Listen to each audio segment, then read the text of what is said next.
प्रभु पर इतनी आस्था नहीं थी पहले।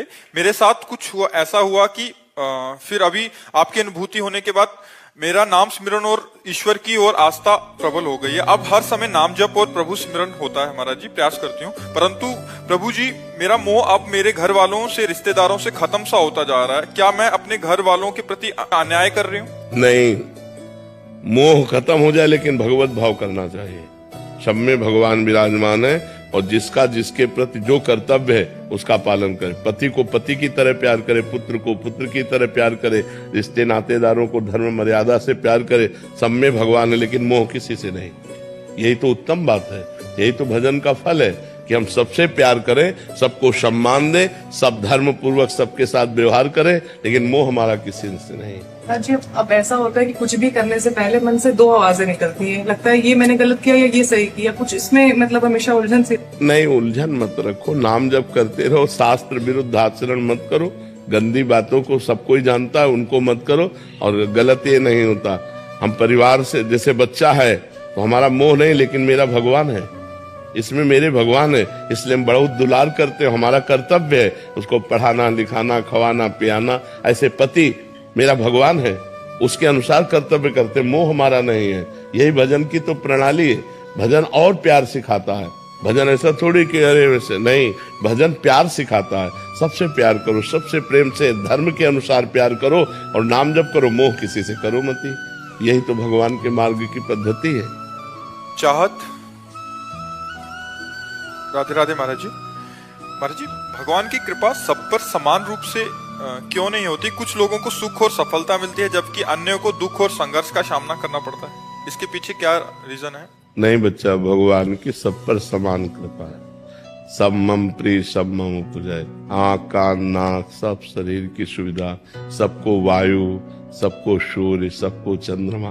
भगवान की तरफ से सबको समान कृपा है। जैसे खेती पिता अपने पुत्र को 5 को दे, अब एक ने बमूल बोया, एक ने आम बोया, एक ने गेहूं बोया, एक ने चना बोया, एक ने गन्ना बोया। अब पाने को क्या मिलेगा?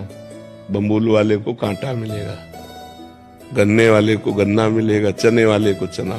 भगवान ने हमको भारत भूमि में जन्म दिया। हमारे कर्म कैसे कैसे हो रहे हैं तो उनका फल कौन भोगेगा? गीता में भगवान कहते अवश्य में भोक्तव्यम कृतम कर्म शुभाशुभम।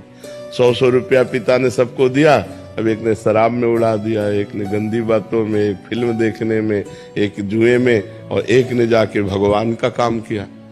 तो अलग अलग 100 रुपये सबको बराबर दिए, लेकिन अलग अलग होने के कारण 4 को दुख मिलेगा, 1 को सुख मिलेगा। तो भगवान सुख दुख के दाता नहीं है। निज कृत कर्म भोग सुन भ्राता, को न काहू के सुख दुख कर दाता। अपने कर्म का भोग ही हमको भोगना। बच्चा, हम लोगों से कर्म खराब हो गए, भगवान ने ऐसा नहीं किया। भगवान का कोई प्रिय हो, भगवान का कोई अप्रिय हो, ऐसा नहीं। सब मम प्रिय सब मम उपजाए। सब भगवान के बेटे हैं, सब भगवान से प्रकट है और सबको भगवान बराबर प्यार करते हैं। सब पर मोरी बराबर दाया, भगवान ने कहा। पर हमारे आचरण बिगड़ गए, हमारे कर्म बिगड़ गए। तो जैसे हम कर्म करते, पाप कर्म का फल दुख और पुण्य कर्म का फल सुख। तो हमारे द्वारा जब पाप कर्म अधिक होते तो हमें दुख भोगना पड़ता है। देखो नहीं, मनमानी मनुष्य शरीर मिला है, मुर्गा खा रहे, बकरा खा रहे, गाय खा रहे, भैंसा खा रहे, राक्षस बने हुए लोग हैं। देखो ना आजकल क्या हो रहा है, गर्लफ्रेंड बॉयफ्रेंड व्यभिचार की प्रवृत्तियों। अब इसका फल तुम सुख चाहोगे? करोगे व्यभिचार, करोगे व्यसन, करोगे हिंसा, खाओगे मांस मछली, इसका परिणाम सुख चाहोगे? नरक भोगोगे, यहाँ भी दुख भोगोगे, वहां भी दुख भोगोगे। संयम से चलो, ब्रह्मचर्य से रहो, शास्त्र स्वाध्याय करो, सत्संग सुनो, नाम जप करो, जीवों पर दया करो, दूसरों का मंगल करो, अभी आनंद आ जाएगा। तो आनंद का मार्ग है इधर और चल रहे इधर, तो फिर कैसे आनंद प्राप्त होगा? पर मार्ग हमारे सब प्रभु के बनाए हुए हैं। हमारे प्रभु ने सब मार्ग बनाया। नरक का मार्ग भी भगवान ने बनाया, वैकुंठ का मार्ग भी भगवान ने बनाया, स्वर्ग का मार्ग भी भगवान ने बनाया, आपको भी भगवान ने बनाया। अब आप चलना किस मार्ग में चाहते हो? सब मार्ग आपके सामने। आप भूत बन सकते हो, आप देवता बन सकते हो, आप महान बन सकते हो, आप नीच बन सकते हो। जैसे आचरण करोगे वैसे बन जाओगे। इसमें भगवान की बात।